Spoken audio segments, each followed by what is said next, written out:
नमस्कार, मैं astrologer doctor Nikhil मूंगा। आजकल लोग रिश्तों में बंधते हैं। थोड़े समय बाद उनको लगता है कि रिश्तों में कुछ रेड फ्लैग्स आ रहे हैं।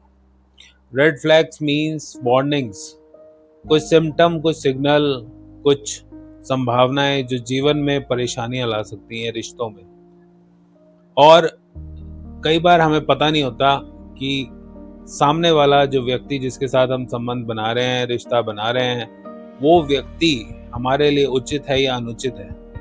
क्या वो रियल में रेड फ्लैग है? कहीं ऐसा तो नहीं हम ही रेड फ्लैग हैं उसके लिए? तो रेड फ्लैग कुंडली के माध्यम से भी पता लग सकता है। By the help of advance astrology you can also predict whether the person in front of you is red flag और नॉट। ज्योतिष के माध्यम से आज मैं आपको कुछ सूत्र बताने जा रहा हूं। देखिए, सबसे पहले कोई भी व्यक्ति रेड फ्लैग होता है जब उसकी मानसिकता खराब होती है, जब उसका मन सही नहीं होता, जब उसके मन में छल और कपट होता है। और मन में छल और कपट होता है जब उसका चंद्रमा दूषित होता है। चंद्रमा कब पीड़ित होता है?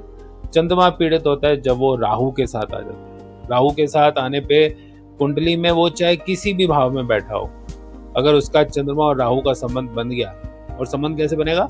चंद्रमा राहु साथ में बैठे हों, चंद्रमा राहु अगले पिछले भाव में बैठे हों, तो इनमें से कोई भी कॉम्बिनेशन बन रहा है तो वो एक छली कपटी व्यक्ति का कॉम्बिनेशन है। ऐसे व्यक्ति के मन में कई बारी गलत विचार उत्पन्न होते हैं सामने वाले को लेके, और उसके मन में क्या चल रहा है वो आप कभी जज ही नहीं कर पाते। एक सिम्टम है ये रेड फ्लैग का। दूसरा, चंद्रमा दूसरे ढंग से भी पीड़ित हो सकता है। यदि चंद्रमा के दूसरे और 12वें भाव में कोई ग्रह ना हो तो भी चंद्रमा कमजोर हो जाता है और मन कमजोर हो जाता है, चंद्रमा पीड़ित हो जाता है। तीसरा, यदि चंद्रमा अष्टम भाव में हो।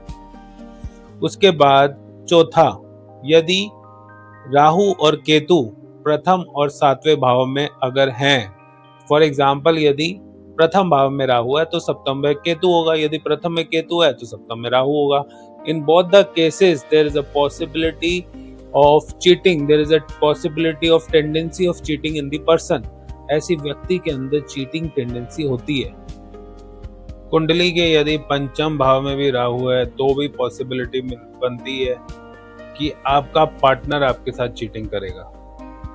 ये भाव आपको दर्शाता है कि आपके साथ रिलेशनशिप में क्या होने वाला है। और सप्तम भाव से पता लगता है कि विवाहोपरांत आपके साथ क्या होने वाला है। सप्तम का राहु शादी के बाद चीटिंग, और फिफ्थ का राहु रिलेशनशिप में चीटिंग। नेक्स्ट इंपॉर्टेंट फैक्टर जो है जिसके कारण चीटिंग होती है वो होता है लग्नेश। यदि आपका लग्नेश वीक है तो भी आपके अंदर कई प्रकार के दुर्भावनाएं उत्पन्न होंगी, कई प्रकार की ऐसी भावनाएं होंगी जिसके कारण आप लोगों के साथ चीटिंग कर सकते हैं। लग्नेश मतलब फॉर एग्जाम्पल मीन लगन की कुंडली और अगर बृहस्पति उसका व्यक्ति का वीक हो तो, या फिर अगर कर्क लगन की कुंडली है और चंद्रमा यदि उस व्यक्ति का वीक हो तो इसी प्रकार से आप देख सकते हो यदि लग्नेश वीक है तो भी एक रेड फ्लैग है वो व्यक्ति। उसके बाद नेक्स्ट है यदि अष्टम भाव में शुक्र हो तो भी पॉसिबिलिटी बनती है ऐसा व्यक्ति गुप्त संबंधों की तरफ जाता है। ऐसा व्यक्ति ऑलरेडी रिलेशनशिप में होने के बावजूद उसके कई गुप्त संबंध होते हैं जब अष्टम भाव में शुक्र हो, क्योंकि शुक्र प्रेम का कारक है और अष्टम भाव गुप्त रहस्यों का कारक है। तो यदि शुक्र जैसा ग्रह अष्टम भाव में पहुंच जाता है तो स्ट्रॉन्ग पॉसिबिलिटी है कि ऐसे व्यक्ति के गुप्त संबंध होंगे।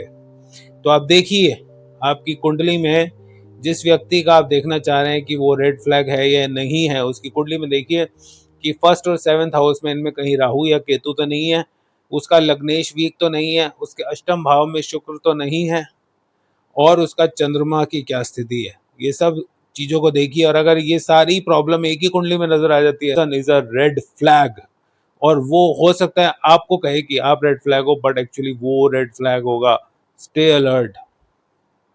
ये सभी योग तो जो हैं सो हैं, लेकिन यदि बृहस्पति की दृष्टि इनमें से किसी भी भाव पर पड़ जाए, फॉर एग्जाम्पल यदि सप्तम में राहु है और उस पर बृहस्पति की दृष्टि पड़ जाए तो यह योग कैंसिल हो जाएगा, क्योंकि बृहस्पति की दृष्टि अमृतमयी है बृहस्पति की जहाँ दृष्टि पड़ती है वहाँ पे अमृत बरसता है, वहाँ पे सभी दुर्योग समाप्त हो जाते हैं। तो बृहस्पति की स्थिति देखना भी अति आवश्यक है इन सभी योगों के साथ।